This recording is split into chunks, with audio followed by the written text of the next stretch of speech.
بسم الله الرحمن الرحيم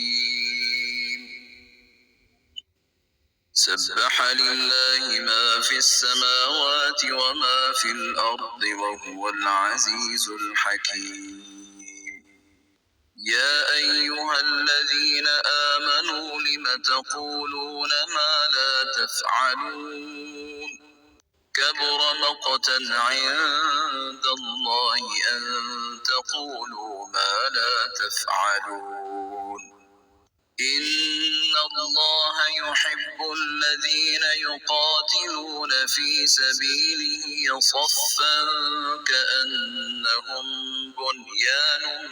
مرصوص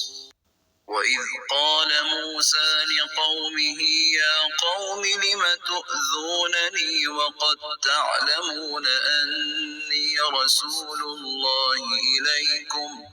فلما زاغوا أزاغ الله قلوبهم والله لا يهدي القوم الفاسقين وإذ قال عيسى ابن مريم يا بني إسرائيل إني رسول الله إليكم مصدقا لما بين يدي من التوراة ومبشرا برسول يأتي من بعد اسمه أحمد فلما جاءهم بالبينات قالوا هذا سحر مبين ومن أظلم ممن افترى على الله الكذب وهو يدعى إلى الإسلام والله لا يهدي القوم الظالمين يريدون ليطفئوا نور الله بأفواههم والله متم نوره ولو كره الكافرون هو الذي أرسل رسوله بالهدى ودين الحق ليظهره على الدين كله ولو كره المشركون يا أيها الذين آمنوا هل أدلكم على تجارة تنجيكم من عذاب أليم